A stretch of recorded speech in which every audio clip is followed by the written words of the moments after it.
संस्कृत उत्कर्ष महोत्सव के अवसर पर जिनका बहुत ही प्रेरणादायक संबोधन हमको प्राप्त हुआ,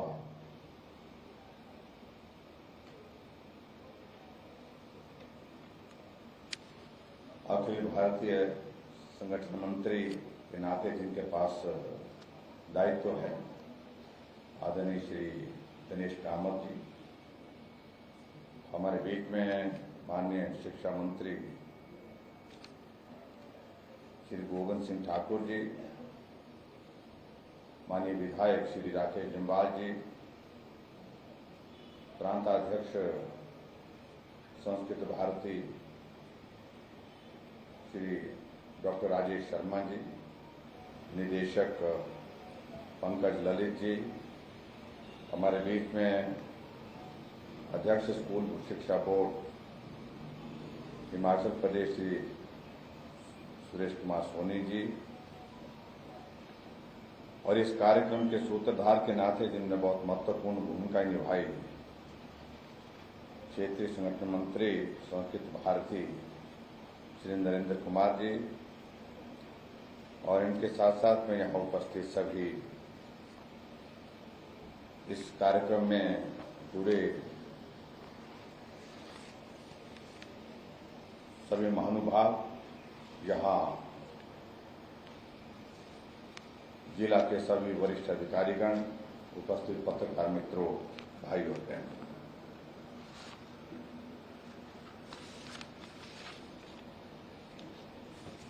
मुझे इस बात की प्रसन्नता है कि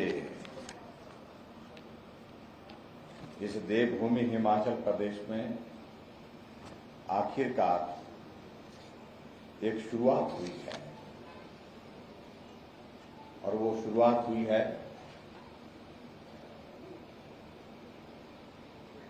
संस्कृत को उसका सम्मान वापस मिले, उसका उत्थान हो, उसकी पहचान फिर से स्थापित हो।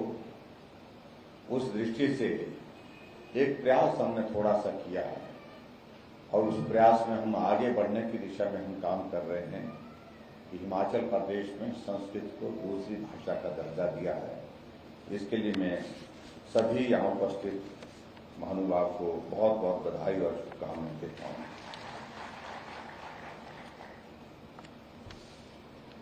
बहुत सारी बातों को लेकर के यहाँ मुझसे पहले आदरणीय दिनेश जी ने बड़ा स्पष्ट कर दिया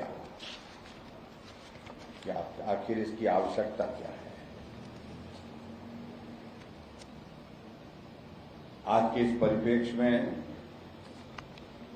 हम आगे भागते जा रहे हैं दुनिया की चकाचौंध में, लेकिन प्रगति तो हो रही है, लेकिन हमारी संस्कृति, हमारे संस्कार, हमारी पहचान, हमारा मूल जिसको हम कह सकते हैं, वो पीछे छूटता जा रहा है,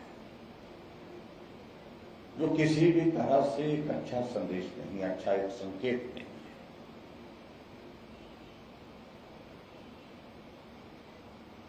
आगे बढ़ने की प्रवृत्ति, आगे बढ़ने की सोच स्वाभाविक रूप से होनी चाहिए। उसके लिए जो प्रयत्न प्रयास करने की आवश्यकता वो भी करने चाहिए, लेकिन उसके बावजूद हमारी भारत की संस्कृति कहां से है, उसका मूल क्या है, उस भाव को जानने की भी आवश्यकता है, उसको पहचानने की आवश्यकता है। अगर उसकी पहचान करके हम अगर सफल होते हैं तो मैं सोचता हूं उसको मजबूत करने की भी आवश्यकता है। इस दृष्टि से काम करने की जरूरत आज किस दौर में है।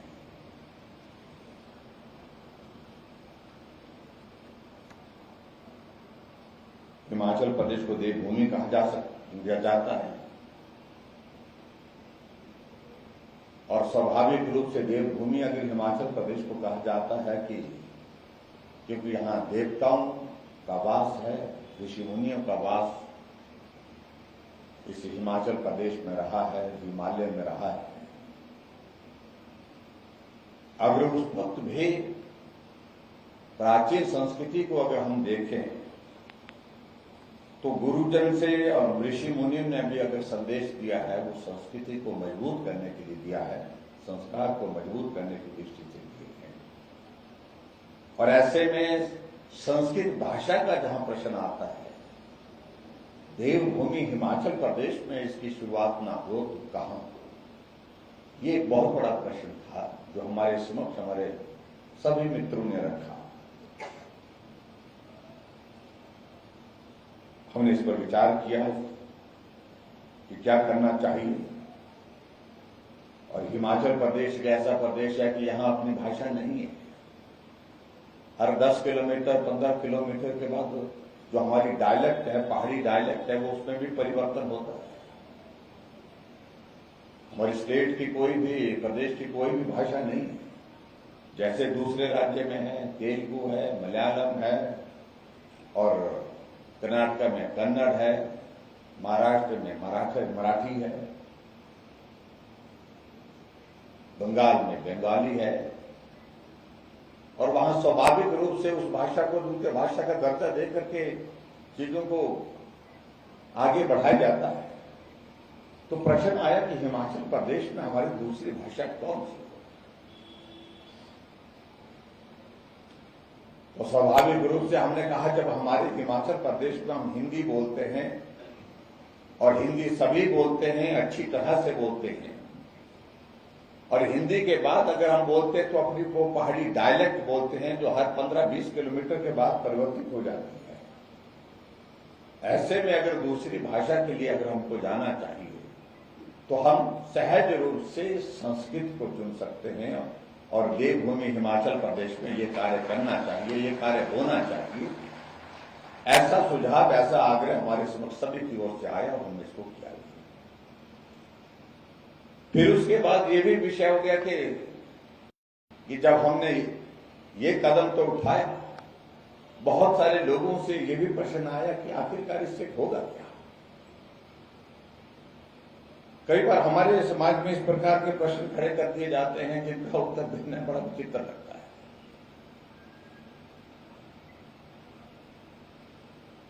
अभी हमारा देश आजादी के 75 वर्ष मना रहा है, जिसको हम अमृत महोत्सव के रूप में मना रहे हैं।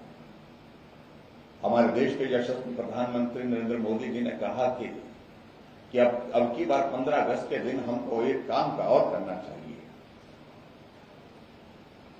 और वो काम उन्होंने कहा कि हर घर तिरंगा, घर घर तिरंगा, हर घर में तिरंगा लगना चाहिए। कुछ लोगों ने इस पर भी प्रश्न खड़े। ये भारत है, इस भारत में बहुत जबरदस्त कुछ चीजें ऐसी चीजें हैं जहां प्रश्न खड़ा करने के लिए कुछ भी नहीं चाहिए तो भी प्रश्न खड़ा करने की एक आदत, स्वभाव है। उसे क्या होगा पूछने लगे कई लोग।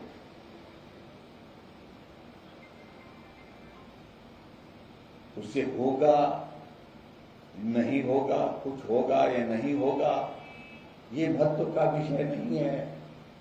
महत्व का विषय है कि भारत की स्वतंत्रता के 75 वर्ष पूर्ण हुए हैं, और 75 वर्ष की इस स्वतंत्रता में भारत ने बहुत जो है वो आगे संघर्षमयी यात्रा को पूर्ण किया है, और जिस यात्रा में देश के लिए एक नहीं हजारों लाखों ने अपने जीवन की कुर्बानी दी है। ऐसे में देशभक्ति का भाव सबके हृदय में जागृत हो, इसलिए हर घर में तिरंगा लगना चाहिए। तिरंगा हमारी स्वतंत्रता की एक पहचान है, एक निशान है। वो सिर्फ एक मात्र निशान नहीं, वो एक हमारे संघर्ष की पहचान है। लंबे संघर्ष के बाद अगर तिरंगा हमारे हाथ में आता है तो वो एक ही बात को स्मरण कराता है कि भारत स्वतंत्र है, और इस स्वतंत्रता के लिए भारत ने लंबा संघर्ष किया है। ये हमारी पीढ़ी को जानना हाथ की तारीफ, ये हमारी आने वाली जो पीढ़ी है, आने वाली जनरेशन उसको समझना है। लेकिन फिर भी उसके बावजूद उस बात पर प्रश्न खड़े किए जाते हैं कि उससे क्या होगा, हासिल क्या होगा। हर चीज में हासिल करने की कोशिश करना मुझे लगता है कि वो भी उचित नहीं है। एक भाव हमेशा को जिस प्रकार से हमारा रहना चाहिए, उस भाव को हम मजबूत कैसे कर सकते हैं, उसके लिए प्रश्न था। इसके सिवा और कोई बात थी, लेकिन एक आदत है। उसी तरह से संस्कृत को लेकर के कि क्या होगा, संस्कृत तो कोई बोलता नहीं है, बहुत कम लोग रह गए, संस्कृत को समझने वाले बोलने वाले तो बहुत कम रह गए। हाँ, ये मैं समझता हूं ये देश का दुर्भाग्य है। देश का दुर्भाग्य इसलिए है कि संस्कृत बोलने वाले जितने होने चाहिए थे, जितनी संख्या में संस्कृत को समझने वाले होने चाहिए थे, वो बहुत कम है। और ये काम यहां आदरणीय दिनेश जी ने जो बात कही, जो चीज हमारे संस्कार का हिस्सा है, हम उसे ही छोड़ करके बैठे, हम उसको ही छोड़ करके चल दिए, तो स्वाभाविक रूप से इस बात को हमको अनुभव करना होगा कि हम चाहे कितने भी आगे बढ़ जाएं, लेकिन उसके बावजूद अपने संस्कार, अपनी संस्कृति, अपने मूल को अगर हम छोड़ करके जाएंगे जो हमारे रगों में है, तो हम उस लक्ष्य को हासिल नहीं कर सकते हैं जिस लक्ष्य को हासिल करने के लिए हमने किए। इसलिए बहुत आवश्यक है। इसलिए ये भी बात सही कही कि सरकारों ने जो अपने संस्कृत भाषा का सम्मान जो करना चाहिए वो हम नहीं कर पाए। दूसरे राज्यों में जहां प्रदेश की जो भाषा है उसका सम्मान हुआ, उसके प्रति हमें कोई आपत्ति नहीं, लेकिन संस्कृत का अपमान करके, संस्कृत को छोड़ करके हम दूसरी भाषा जो वहां की स्थानीय भाषा है उनको सम्मान करके आगे बढ़ाएं, तो संस्कृत के लिए स्वाभाविक रूप से आगे बढ़ने के रास्ते नहीं खुल पाएंगे। इसलिए बहुत आवश्यक था कि हम हिमाचल प्रदेश में कम से कम शुरुआत करें, क्योंकि यहां हमको संस्कृत को आगे बढ़ाने में कोई कठिनाई नहीं है, कोई प्रश्न खड़ा करने का सवाल पैदा होता नहीं होता। तो इसलिए यहां पर अनुकूल परिस्थितियां हैं संस्कृत को आगे बढ़ने के लिए, संस्कृत को आगे बढ़ाने के लिए। उस दिशा में हमने काम करने की एक शुरुआत की है और मुझे इस बात की प्रसन्नता है कि उस काम को आगे बढ़ाते हुए हम थोड़ा आगे बढ़े हैं, थोड़ा आगे बढ़े हैं, बहुत आगे नहीं बढ़े हैं, लेकिन थोड़ा आगे बढ़े हैं। और कई बार ऐसा होता है कि जो शुरुआत होती है किसी चीज की, तो वो चाहे धीमी हो लेकिन आगे बढ़ने की मनस्थिति के साथ हो, ये आवश्यक है। हमारी ये शुरुआत, मैं कह सकता हूं, ये शुरुआत भले ही धीरे धीरे आगे बढ़ रही है, धीमे धीमे आगे बढ़ रही है, लेकिन इसमें एक भाव है कि आने वाले समय में हम हिमाचल प्रदेश में संस्कृत को प्रोत्साहित करके आगे बढ़ाने का काम करने की दिशा में मजबूती के साथ कर रहे हैं। हमारे सामने इस बात के लिए आग्रह है कि कुछ पदों का सृजन होना चाहिए, हमने उस दिशा में कदम लिया। हमारे पास इस बात के लिए आग्रह आया कि हमारे लिए यहाँ पर इस प्रकार से कुछ महाविद्यालय हिमाचल प्रदेश में और खुलने चाहिए।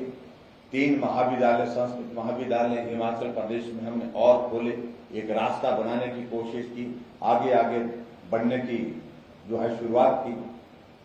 उसके पश्चात जो है पदनाम का विषय आया और पदनाम को लेकर के स्वाभाविक रूप से जो व्यवहारिक चीज है उसको सोचना पड़ेगा, अन्यथा शास्त्री कह करके हम छोड़ देते थे। शास्त्री का मतलब अभिप्राय यह है कि वो सरकारी नौकरी पर है या वो नौकरी में नहीं है या पंडित का काम करता है, उसको भी शास्त्री बोल देते हैं। यहाँ पर अपने गांव में जाकर के इस तरह का वो भाव, सम्मान का भाव उसमें नहीं आ पाता। अगर संस्कृत हमारी दूसरी भाषा है तो हमको इस बात को भी सुनिश्चित करना होगा कि उसमें हम सम्मान का भाव कैसे लाएं, सम्मान का भाव कैसे जागृत करें। उस दृष्टि से टीजीटी संस्कृत, टीजीटी हिंदी, इन सारी चीजों को बराबर लाने की दिशा में हमने प्रयत्न किया और उसको प्राप्त करके भी हमने जो है वो थोड़ा उस दिशा में सफलता हासिल की है, प्राप्त की है, जहां समाज की दृष्टि से उस बात को आगे बढ़ाने की आवश्यकता थी। और उसी तरह से फिर आगे बढ़ करके हमने इस बात को भी देखा, अब सुझाव के रूप में बात आई है कि पदनाम के साथ पदलाभ का भी विषय होना चाहिए। और स्वाभाविक रूप से ये भी विषय आता है, आखिरकार किसी ने संघर्ष करके शिक्षा ग्रहण की है और शिक्षा ग्रहण करने के पश्चात वो बराबर के दायित्व पर हैं, और जब बराबर के दायित्व पर काम कर रहे हैं, सम्मान मात्र से भी भावनाएं थोड़ी शांत हो जाती हैं, लेकिन उसके साथ साथ में लाभ फिर अलग अलग होना चाहिए, ये नहीं, लाभ भी बराबर होना चाहिए। इस बात को लेकर के एक आग्रह आया है और जिसको मैंने कहा कि इसको हम सहर्ष स्वीकार कर रहे हैं और इसको पूरा करेंगे और आने वाले समय में सम्मान के साथ लाभ भी बराबर।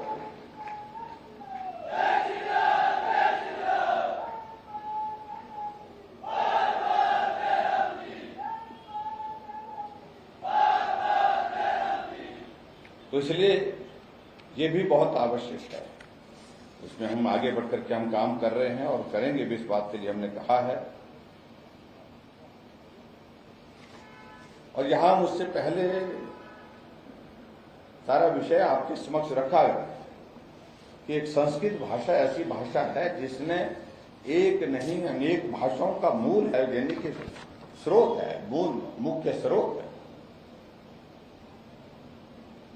लेकिन उसके बावजूद वो भाव हमसे जो छूटता जा रहा है, उसका वो मुझे लगता है कि बहुत महत्वपूर्ण है, उसको पकड़ने की आवश्यकता आज की इस तारीख में।